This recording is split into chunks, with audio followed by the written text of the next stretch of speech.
My husband decided to lose weight, but in a very unusual way.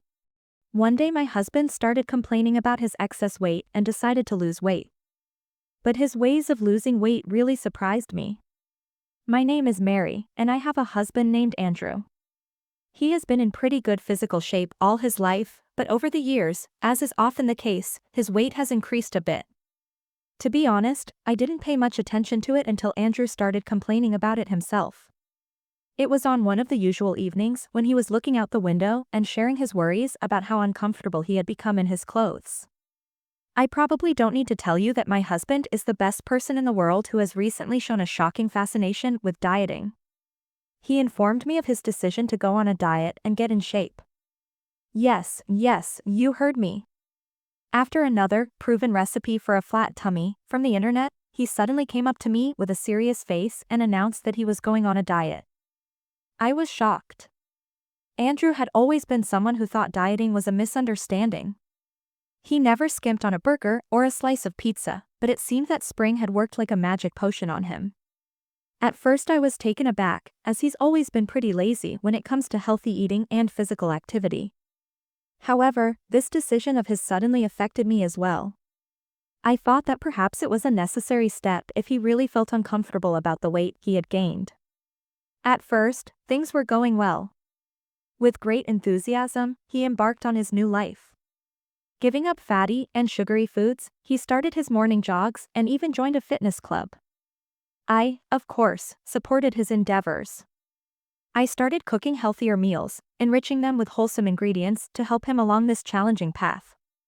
With each success he had, I felt a great desire to support him.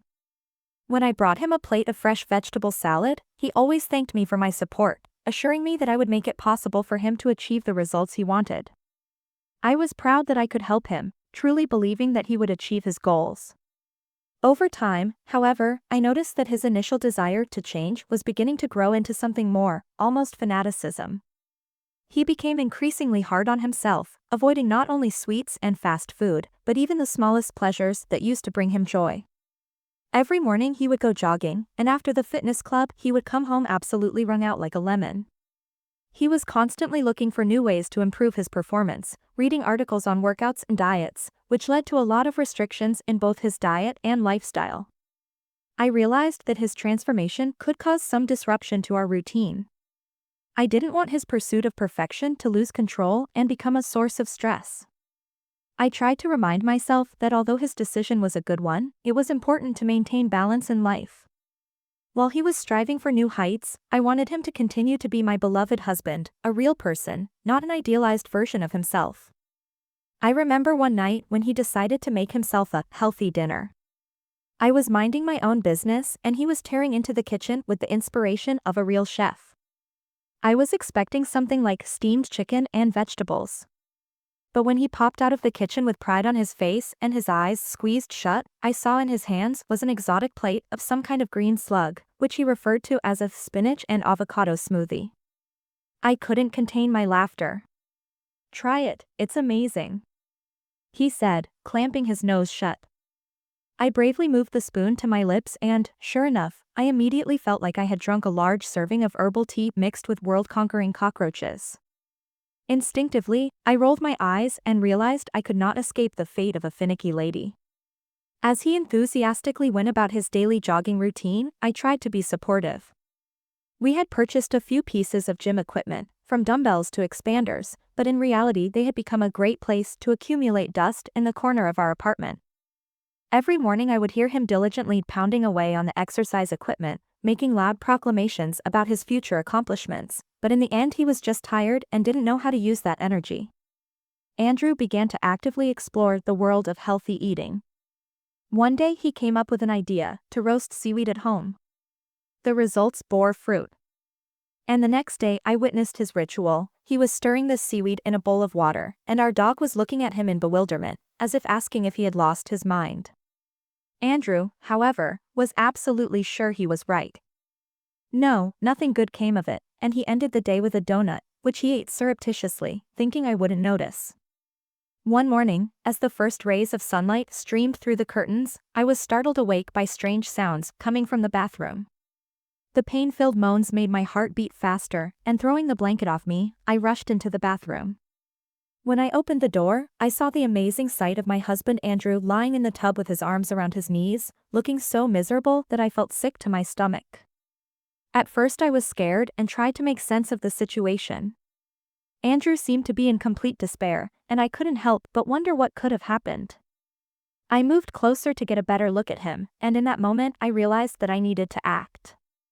I asked myself, how could he have gotten so wrapped up in himself that he was in such a state? Anxiety gripped me, and I paused briefly in bewilderment. He quietly admitted that he had pulled a muscle during his morning exercise. My husband, who used to consider lifting the TV remote to be the most significant physical activity, now seemed to remember this morning forever. I almost felt funny at the insanity of the situation, but in the back of my mind I knew it wasn't the time for jokes. He continued to moan in pain, and I knew I had to take action quickly. With determination, I walked over to the bathroom and, as if pulling a scary bear out of a snowdrift, I began to lift Andrew up.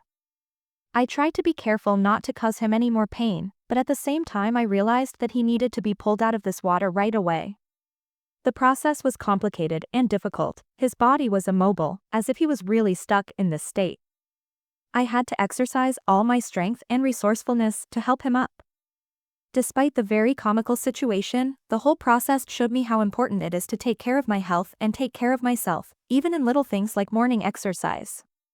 Eventually, I finally got Andrew out of the tub. The longer Andrew's diet lasted, the weirder his cravings became. He gave up meat and started eating only organic produce. And every time I tried to offer him something from his regular diet, he rejected it with indignation. Moreover, he began to use many different herbs and tinctures that I had never even heard of before. Every day my husband became more and more mysterious, favoring strange practices and abandoning his usual way of life. I didn't know how to react to all of this, but something inside me whispered that this was just the beginning. One morning I woke up to a strange noise in the kitchen. As I moved closer, I saw Andrew, with a velvet mask on his face, trying to coax our dog John to join his super organic breakfast. "John, try this seaweed smoothie. It boosts your energy levels by 300%, he said in a pleading voice.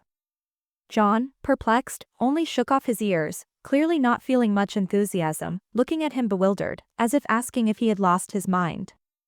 Andrew, however, was absolutely certain he was right. No, nothing good had come of it. The next day Andrew came home with a homemade tincture that he told me was going to be a real eye-opener for my mind and body. In a small glass jar was some kind of health elixir, a mixture of dill, pepper, and, as he proudly claimed, radish juice. I even imagined his imagination transforming this potent concoction into something magical. He stood before me with an expression like a preacher at a Sunday service, ready to share a secret about the importance of a balanced diet and its impact on all areas of our lives. "This will give you spiritual enlightenment," he said. I couldn't hold back a smile. Taking this unsightly jar in my hands, I shook my head, not believing that with the second sip I would attain some higher state of consciousness. "And if I don't become enlightened, I'll dress my salad with this?" I pronounced, my eyes gleaming merrily at the discovery.